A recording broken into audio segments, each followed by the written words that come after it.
Round 2, I was playing against Christopher Yoo, who is, of course, young superstar. I think one of the top 12-year-old players in the world, and youngest international master in U.S. chess history.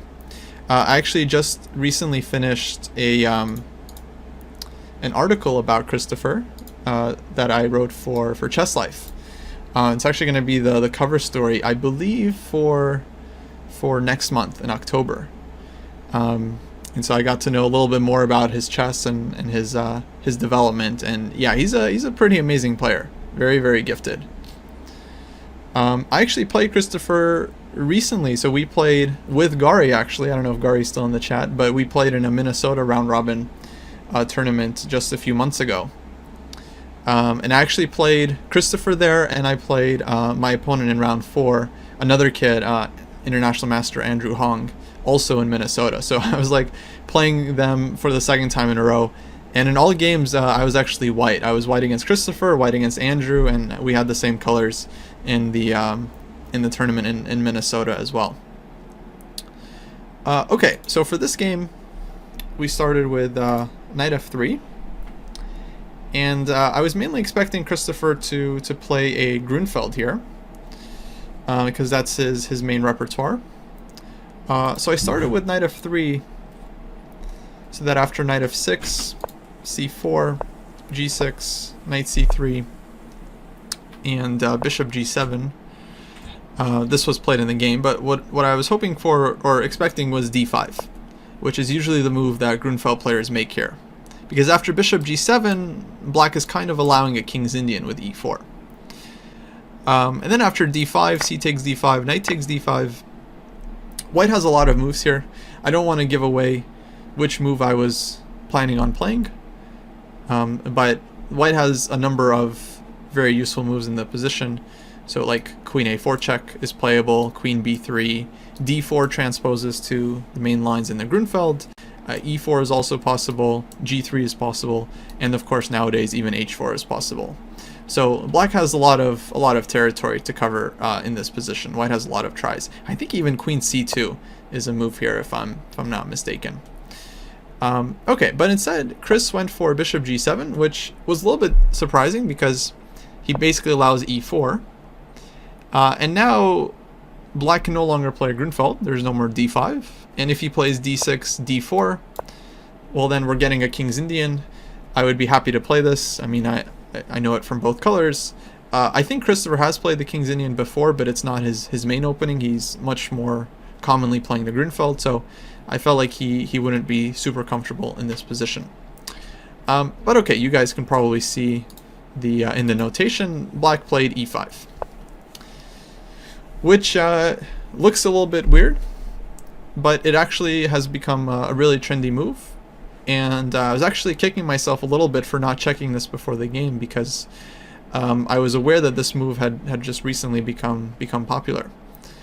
I believe the first one to play recently was Daniil Dubov, who played it in like one of the FIDE Grand Prix tournaments, and then Mamedyarov played it against Wesley So, and I think he lost that game. I think Wesley So played really well and won.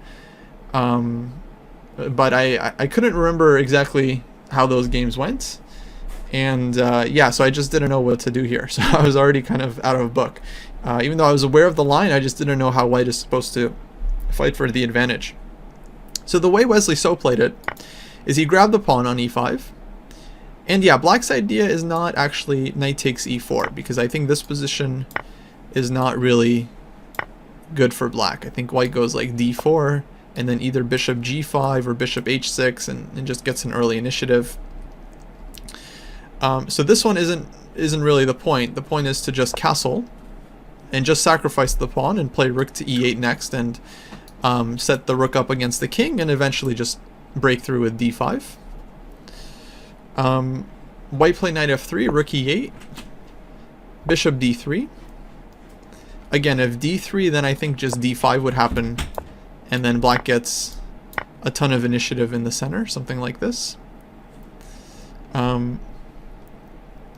But instead, Wesley played bishop d3, and then black took on e4, so he's winning back some material. Bishop e4 takes, rook takes e4, bishop e3. And apparently white was better here, and Wesley won a really nice game. I'm not sure if this is what Christopher had in mind. Maybe he had some improvement along the way, because I know he does prepare quite a bit. But yeah, I essentially didn't want to enter all those complications without knowing my way around, because it seemed very dangerous to do so. And so I decided just to play d4, which looked like kind of a natural move. And basically just trying to, well, reach some kind of King's Indian position. Because black takes on d4, knight takes d4, and if he just plays something like d6, then we're going to transpose to the King's Indian, and I can just play like bishop e2, bishop e3, castle, and I have a very reasonable position. Just transposing to the classical line. Or maybe I just go bishop e2, castles, and then f3 somewhere, and not to put the bishop on e3. But of course he doesn't play d6, instead he just castles. And here I started having some real doubts, because I realized, okay, if I go bishop e2, rook e8, f3, well, he hasn't really committed to d6 yet, but after c6 castles, black could probably just go d5 here. Similar to my game against Eugene in the first round. And black is a tempo up, because normally if black wanted to get this, white's king would already be on h1, or the bishop would be on e3 or something. But here, black is just playing this in one tempo, and I think black is absolutely fine. So yeah, I was very concerned about just going into a position where I'm just down a full tempo. Esoteric asks, can you not aim to castle long and attack? It's kind of hard with the diagonal open. I think usually this just doesn't work out for white. So if I go like bishop e3 here, rook e8, f3 or something, probably just c6 and d5, and I don't really get out in time. I think the position is just too open, and that's kind of in black's favor when the d5 break happens. So I ended up going for bishop d3, and kind of a weird move, but the point is I just defend the e4 pawn, and now rook e8 is not really useful for black, because I'll just castle, and black can't really get, if he plays c6 here, then I think my idea was to go f4, and if d5 I can take and go e5. And here I think white is doing quite well, because I think my center is under control. I'm going to play like king h1 soon, maybe bishop e3. Okay, we'll see where this knight goes, but if it goes to g4, I'm probably playing h3, and I think black is not really doing so well here. But instead he just goes c6. So without rook e8, castles, and d5, which I think is much better. Because here I don't really have time to do the same thing. If I take and I go e5, knight g4, f4, with an extra tempo I could play h3 here, but black probably goes f6. And then h3, f takes e5. Just looked really messy, and by messy I mean not good for white, because I just feel like black is going to end up on top here. I think white's king is just going to be too weak in the end, and it's not going to be fun. So yeah, I mean, after c6, I was thinking about playing f4 here, but it looked way too dangerous. I'm not sure if this was even playable or not. Probably not. Oh, apparently the engine just wants to play d6, castles, queen b6, and knight e2, just like rook e8. Yeah, now that we've played f4, then there's no way to defend the pawn. So this just looks horrible for white. Yeah, queen b6 I think is a typical idea here. And then white tries to just defend with knight e2, but it's pretty shaky.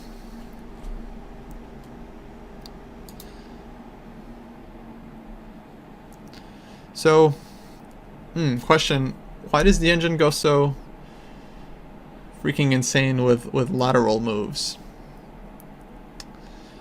I don't know. The engine, it just suggests whatever it spits out. So whatever the calculator thinks it's best, that's its suggestion. It doesn't matter. It doesn't care what kind of move it is. Backwards move that just hangs a piece, moves that allow your pawns to be doubled. The engine just doesn't care. It just has its evaluation, just goes for it. Yeah, I mean, a lot of it is incoherent because it's just 100% forcing moves from the engine. Like, it's just calculating, and it doesn't really have any kind of internal logic.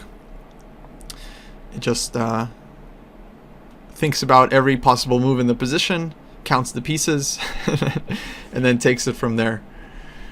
So a lot of times, yeah, the moves just don't make any sense. Which is why I think it's important when you're analyzing with the engine to make sure that the evaluation actually makes sense to you. So a lot of times when I'm analyzing, if the engine is saying one thing, but my brain is kind of not really feeling it or thinking another thing, I'll try to analyze a little bit deeper. Just to make it make sense. Like, okay, why is this winning? Why is this so much better for one side?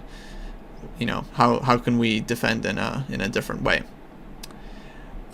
Okay, so eventually, yeah, I realized after c6 I don't really have anything better than to just castle d5, and I decided to take on d5 here, and then take a second time, just because I didn't really see how else to continue, and my center is exploding.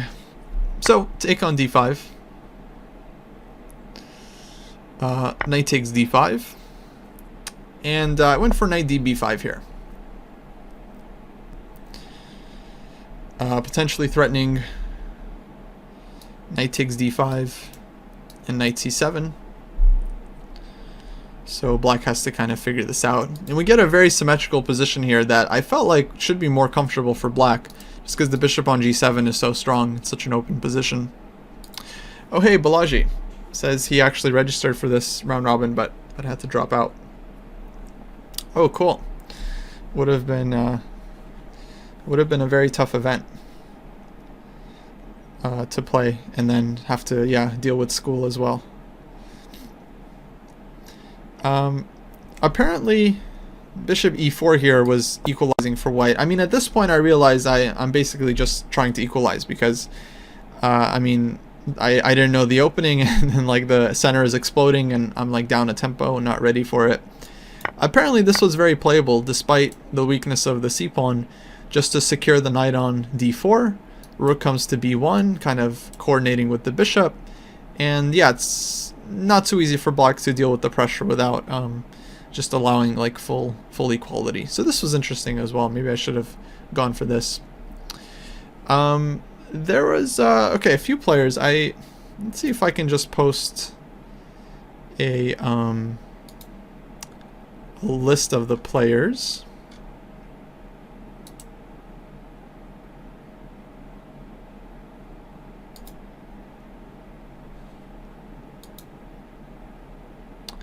Oh yeah, I can just copy this link.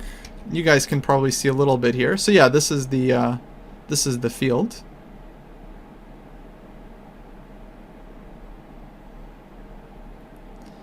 And you can see the players here. It also has our pairings and how many points we need for the norm. So there are a couple of players that are actually playing for IM norms, and they need 5 points to score an IM norm, which I think is doable in this field. I don't think it's too tough. But 7 points for a GM norm is pretty difficult, I think, because this is a tough field. So we have 3 grandmasters: Alexander Fier, Melikachian, and Ehsan Magami, and a bunch of norm seekers. And average rating 2410. So I'm right on the average. But yeah, let me post this in the chat, and then you guys can click and take a look at that if you want. So yeah, I ended up going with knight db5 here. And I feel like the position is already no longer fun to play for white, because it's like symmetrical, and I thought I'm just like slightly worse. But okay, I try to keep fighting. So bishop e4. Black played queen a5. And yeah, I think it's a good move, because now he just wants to go rook d8, bishop e6, and it's like he just has a small lead in development here. So it already feels a little bit worse for white. I'm not really concerned about bishop takes c3, because I'll happily give up this pawn in exchange for the dark squared bishop. But I'm more worried that black is just going to activate very quickly with like rook d8, knight d4, bishop e6, and so on. Okay, so I ended up playing knight d5. My idea here is to set up bishop to d2. He played rook d8, bishop d2, and queen c5. I was actually already calculating a lot here, because I mean, this rook d8 move is very annoying, just like creating this pin, and I have to be very careful here. After bishop d2, black can take on d5, but this line doesn't really work. I'll take on a5, rook takes d1, rook takes d1, knight takes a5, and at the end of the line we have check, and rook ac1. And okay, we have a rook for 2 pieces, but black's pieces are super passive. Has to play like knight c6, we can take everything. Bishop b7 we take here, and then the rook versus 2 bishops endgame is basically hopeless, because we're going to be winning this pawn as well. So it's like 2 pawns up. So that wasn't working for black. But he does just have like queen c5. And then again, white has like a lot of options here. There's like bishop e3, there's rook c1. A lot of moves. To be honest, I didn't play this part of the game very accurately, because I played bishop e3. And I was kind of expecting him just to repeat moves with queen a5. I wasn't really sure what he's going to do, because queen d6 kind of didn't feel so strong. Now it's kind of like breaking the pin. And then I might follow up with a move like queen b3, and then rook a d1, and yeah, I don't think this looks so nice for black. But he actually very much surprised me with this move queen c4, which I just completely missed, or at least I didn't see I didn't see the point of this move. But he's just like hitting the bishop, and he's winning a tempo, and my knight is still pinned. So if I allow just like bishop e6 on the next move, then I might just be like losing a piece here. So this is of course a big problem for white. So here I went into the tank, because now I was just trying to figure out, okay, how do I avoid losing a piece? And I have this move knight e7 check, because he can't take, because the rook is on d8, just hanging. But he can move the king away, and then my queen will be hanging, and the knight will be hanging too. Eventually I kind of figured out what I can do. I can go knight e7 check, king h8, bishop d5, and now I'm winning a tempo because I'm attacking the queen. And I was expecting maybe like queen b4 or queen h4 here. After which my plan was to take on c8, rook takes c8, queen to b3, and I think I'm getting out. And I think white is okay here, because I'm out of the pin. I'm hitting this pawn. I'm hitting b7. If knight a5, I have queen b5. Very important move. And I'm keeping in touch with the bishop, hitting the knight, and I think white is doing fine, especially with the 2 bishops. But then he ends up playing queen a6. And what I missed here was that knight takes c8. Black has a truly amazing move here. I expected rook takes c8, and then white is again fine. But apparently after knight takes c8, black has this move queen a5. It's a double exclam move if I've ever seen one. So just ignoring the fact that we took a bishop, but setting up to take the bishop on d5. And using the fact that the knight is still trapped. Yeah. So very, very nice trick. I mean, really, really cool resource. And basically white is lost. If the knight moves somewhere, black is just going to take it, and then the bishop is lost. Yeah, very, very fancy in-between move. So basically this whole line isn't working for white. I think after queen c4, objectively white is lost because of this detail with queen a5. But after the game, Christopher actually said to me that he didn't even realize white could take on c8. So when this move came on the board, it must have been a shock to him. And so he kind of quickly just played rook takes c8, and the game continued. So objectively, I'm not even sure what I was supposed to do here.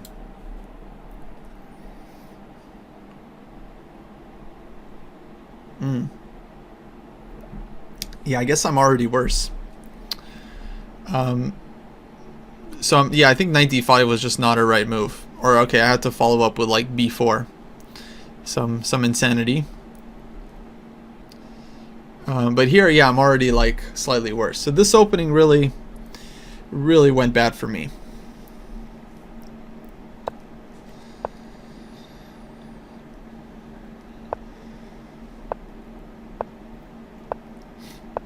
Yeah. But okay, after knight takes c8, rook takes c8, suddenly white is basically fine. I mean, it still looks really awkward with the pin, because if I go queen b3, he has knight a5. And if I go queen f3, he has knight e5. But I kind of spotted in time that against knight e5, queen e4, f5, I don't think this was working for white. I think the queen is just losing contact with the bishop. Like I can take here, queen b5, and this looked bad to me. Not 100% sure if it's actually bad, but it looked very annoying. But instead I have a much easier move, queen h3, which I was happy to find. Not an easy move, I think, to see from a distance, but I'm hitting the rook. I've unpinned the bishop, and yeah, after black plays f5, I can just get the bishop off of the attack, and I save myself from the pin.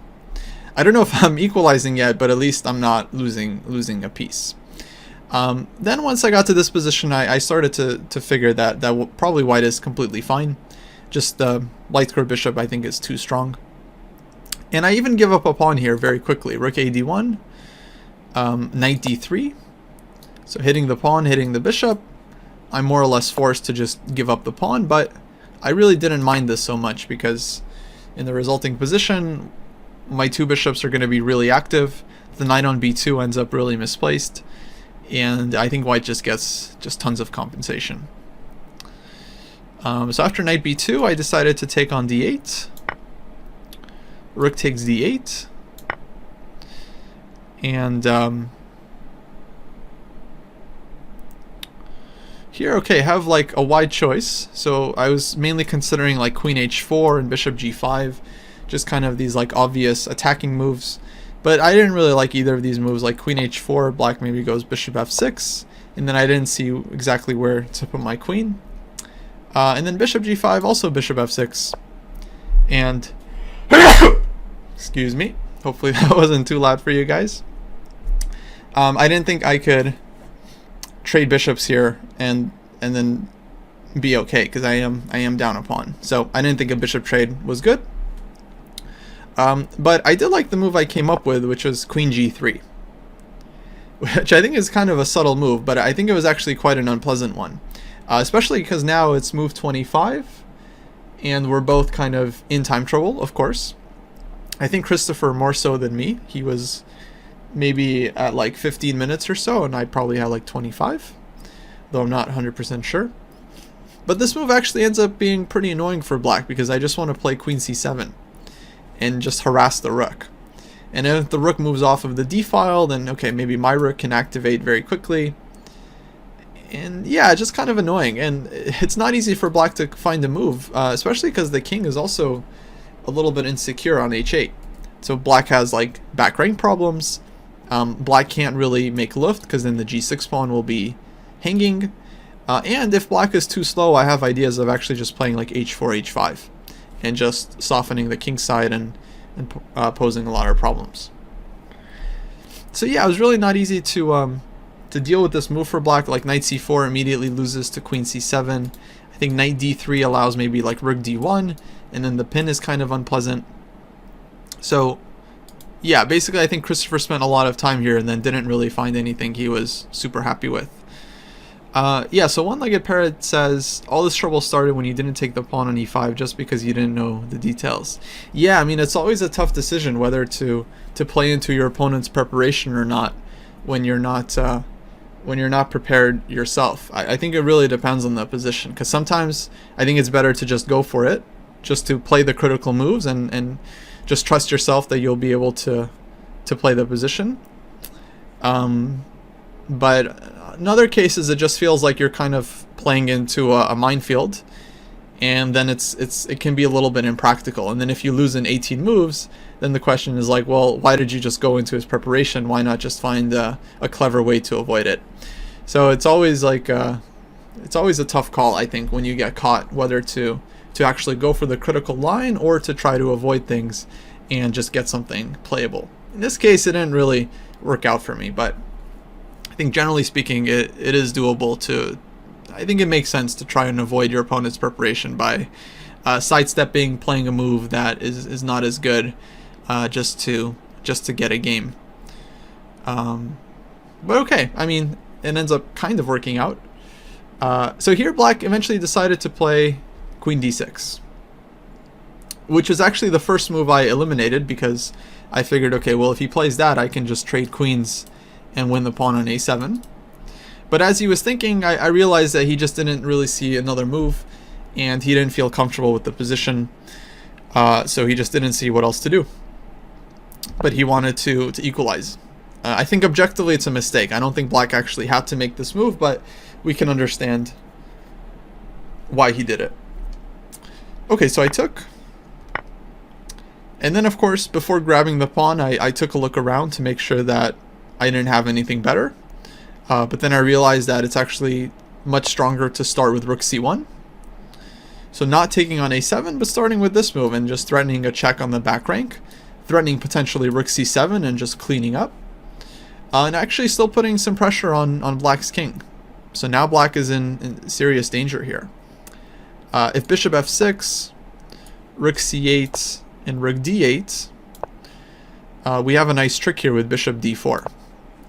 Just winning on the spot thanks to the mate. And if bishop takes d4, then we take the rook and we take the bishop. So yeah, black ends up going rook d8 immediately. Another option was to play rook c6, but I think Christopher correctly avoided this one, because after I trade rooks and take on a7, then the a pawn is a passed pawn, and with the two bishops supporting it, it looks really strong. I would imagine that this is probably just losing for black. Though, let's check. Okay, even Stockfish agrees that, yeah, it's just basically lost. So he goes rook d8. I decided to take on a7 here. And bishop e5. Just getting some space for the king. G3. And here he goes for knight d3, rook d1, and rook a8. And that was, yeah, I think this was probably a critical moment. Oh, Wernacki asked, wasn't that a bit materialistic to take the a-pawn? Well, I don't know. I mean, I'm down a pawn, so at some point I do need to win it back. And it is an endgame, so if I'm going to win this endgame, it's going to be because I captured both pawns and then promoted my a-pawn. I mean, that's usually how white wins this, if at all. So no, I think at this point, yeah, you just have to grab material. It would only be materialistic if there was something else that white could do. I mean, I could play rook c7 here, but I think this move is still just trying to take pawns, so it's also kind of materialistic in that sense. I was concerned about trapping the bishop, but how exactly, right? Because, like, yeah, I think bishop just has too many squares to get out. I mean, there's no pawn on c7 to shut it down with b6. So game continues, bishop e5, g3. But now I felt like I should just have an excellent position because I have the two bishops. My bishop on b3 in particular is just really strong. This pawn on e7 is a potential target. And black's king is also potentially weak. Like if this bishop ever leaves the diagonal, then has to be worried about bishop d4 check and mate. So yeah, it looked very good during the game. I don't know, maybe rook c7 is better. Let's check.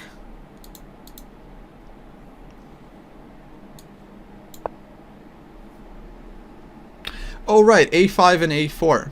Yeah, this is actually what I didn't like during the game. Black goes a5, I take this pawn. Black goes a4, and I kind of lose my coordination because this knight on b2 is helping out. And bishop has to move, rook c8, and then all of a sudden, yeah, like the back rank starts looking more and more exposed. Yeah, so I actually did have a reason for rejecting rook c7. I didn't just want to grab the pawn because I didn't see anything else to do.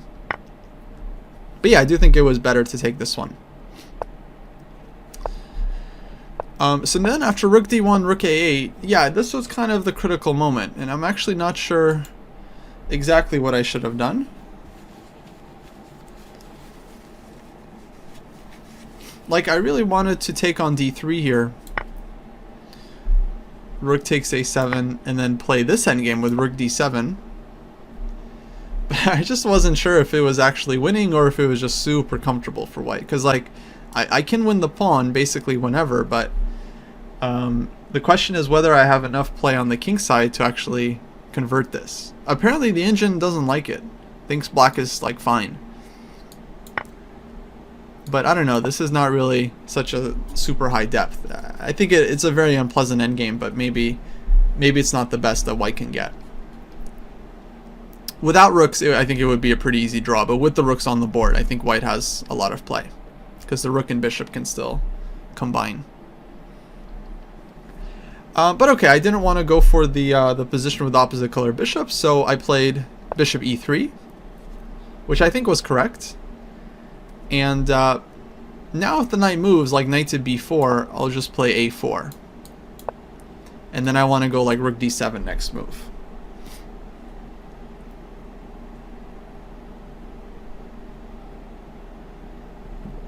It looks really good for white.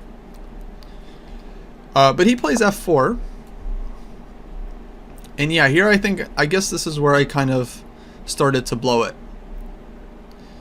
Because now I decided to take on d3 and go for this endgame now that I'm a very clean pawn up. But also black's b pawn is still on the board, so this is a potential target. And it's like white has it feels like white has more play on the king side here. But objectively, I think this endgame is probably easier to hold for black. Okay, so what I needed to do was just take on f4. Knight takes f4, rook d7, and just basically black has nothing. I guess that's the idea. Yeah, during the game I really wasn't sure about allowing this knight on f4. It's very anti-positional to take on f4. I considered to put the bishop on b6, but the problem is black has rook a6, again attacking the bishop, bishop to d8, and then I guess knight to c5. I already just didn't like this, but yeah.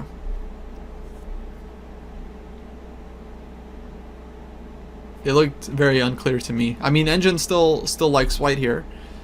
Can take on f4, bishop c3. But +1 is not such a huge advantage here because we're already up a pawn. And I don't know, black can like take on b3 at any moment. Maybe with deeper analysis this can be good for white, but I'm not sure. But yeah, g takes f4 was definitely the move here. Knight f4, rook d7. Maybe black goes b5, I'm not really sure. Rook to e7. Knight d3. Oh, we can just take on e5. Oh boy. Well, this is just immediately winning. These two bishops are just too strong here. Hey, Irvine chess trainer. Yeah, Christopher is like 2450 FIDE. I'm sure he'll be 2500 in just a matter of months. So yeah, we gotta score those points against them while we still can. That's the way to do it. Yeah, I definitely didn't really estimate this rook d7, rook e7 idea properly here. I mean, at this point, I think I again had just like 3-4 minutes. But yeah, it was just not really enough time for me to figure it out. So I ended up going for this endgame, but it was hard to really make a lot here. I mean, I feel like if I had better technique, I would be able to maybe pose more problems, but that didn't really happen. So bishop c5, king g2, rook e8, f4, king g7. This all looked pretty normal. I played h4 here. Rook e2 check, king f3, and then rook f2 check. And here I kind of chose wrong. So I didn't want to play king g4 here because after h5. Okay, so king g5, bishop e7 is just mate, so that should probably be avoided. But king h3, I also thought like this could be mate because black just puts the bishop on g1 and then it's like rook h2 mate. And so I never feel comfortable doing this, just like allowing my opponent this easy mating net. But the engine here seems to think that black is not in time. Rook e2, I can go rook d7 check. Let's say king h6, take on b7, bishop g1, and then just g4. So the king gets out, white has won a second pawn, and this one looks pretty close to winning, because now with 2 pawns up and black's third pawn on a light square, white should be able to coordinate a pretty simple attack against this pawn. So this one I would imagine is winning. So yeah, but like g4, it's never clear that this is like really going to save you. Okay, so that means after rook d7 check, black would have to play rook e7. And then I think white goes rook d5, b6, and f5. Or maybe rook g5 first. So this is, I think, kind of the key breakthrough that I needed to get in order to win this game. Because if takes, I think the bishop gets transferred to f3 very easily, and then I just win that pawn. And then with 2 connected passers, it's a pretty simple win. Whether there's rooks on the board or not, because we still have this a-pawn. So white is winning. Yeah, let's see though. If not rook e2, maybe black goes b6. But then check again, king h6. Oh, bishop ga, we have our own mating idea. Whoops. Yeah, that one is pretty unpleasant for black. Okay, king f6. Oh, then just rook f7. Yeah, both rooks and bishops are kind of coordinated here quite nicely, aren't they? So I think this was kind of the last chance where I missed some winning chances, because had I found this, then okay, black probably plays rook e2, rook d7 check, and then this is not easy for black to hold. Okay, let's say king h8, I can take, bishop g1, g4. Okay, apparently it's best for black to just ignore it. But now it's 2 pawns, and well, I don't know. Actually, objectively, it might still be drawish because +1 is not such a high evaluation here. If it was winning, it would be like +2, +3. But well, still some chances here for white. I think.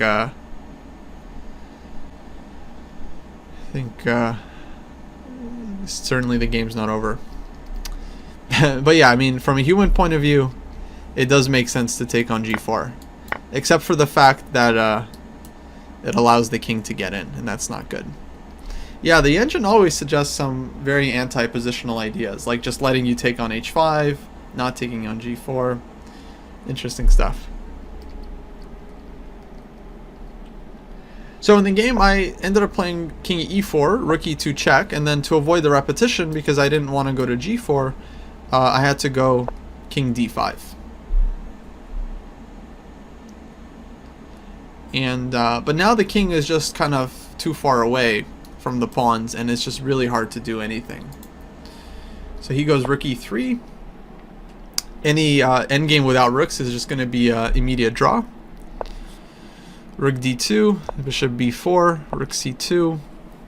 Okay, now if he takes on g3, I'll give this check, and then take on b7, and then at least my a pawn can start running here. So I thought maybe some chances here, but instead he just goes rook c3, rook g2, and h5. And now, yeah, it's just my pieces are way too passive. It's too hard to coordinate them, and I don't really have much here.